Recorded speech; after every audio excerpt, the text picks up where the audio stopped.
Одной из визитных карточек нашей курортной страны являются вечнозеленые пальмовые насаждения. В Абхазии в открытом грунте произрастают 18 видов пальм, однако они вновь под угрозой. За свой жизненный цикл пальмовые долгоносики полностью уничтожают стволы пальм даже взрослых крупных деревьев возрастом около 100 лет. Сложность борьбы с этим вредителем заключается в том, что его тяжело обнаружить. Пораженное личинками дерево довольно долго выглядит вполне здоровым. Лишь за 2-3 месяца до гибели крона пальмы начинает медленно сгибаться, а листья меняют цвет. Если заметить кладку яиц вовремя, дерево можно обработать инсектицидом, но после того, как жук поселился внутри пальмы, уничтожить его практически невозможно.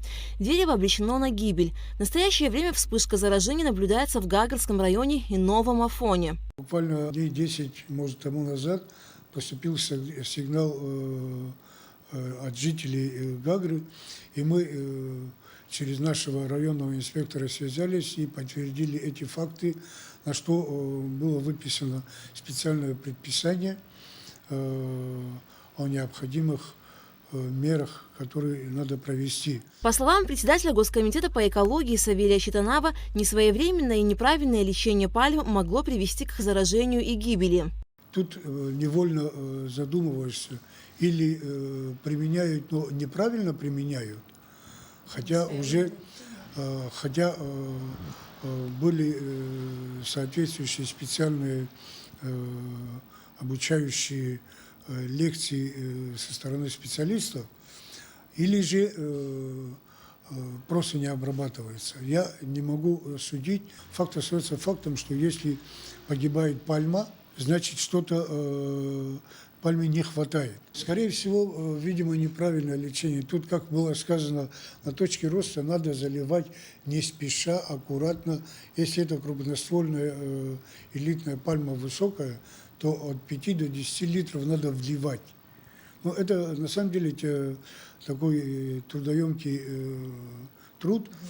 И, может быть, не всегда доходит необходимое количество препарата до нужной цели. Лекарственные препараты для лечения пальмовых насаждений Госкомитет по экологии, как и прежде, бесплатно предоставляет администрациям городов и районов. Лечению подлежат крупноствольные пальмы – слоновая, финиковая, вашингтония, бутия. По словам Савелия Читанава, в столице ситуация менее критичная ввиду своевременного лечения пальм. Здесь ведется систематическая обработка. С наступлением средней суточной температуры плюс 17 градусов, это ближе к концу апреля, начало мая, у нас в городе начинается эта эпопея, что ли, скажем так.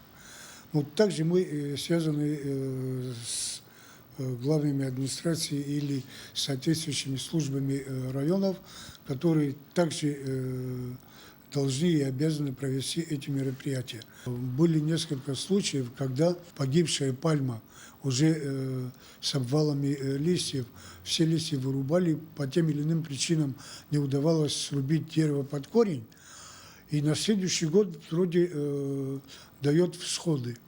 Я лично по городу знаю 2 таких случая и 1 случай в Новом Афоне. Но в этом году в Гаграх там тяжелая ситуация, около 18 пальм обвалились, и в моем предписании там написано, чтобы срубить все листья, а стволы оставить, посмотреть в будущем вегетационном периоде, что произойдет. А может, прорастут они все. Помимо долгоносика, пальмовые насаждения находятся под угрозой уничтожения пальмовым мотыльком, или как его еще называют, уругвайской огневкой. Данный паразит был обнаружен на брахеях, то есть веерных пальмах. Личинки пальмового мотылька проникают внутрь ствола дерева и питаются там, полностью разрушая сердцевину и уничтожая точку роста пальмы.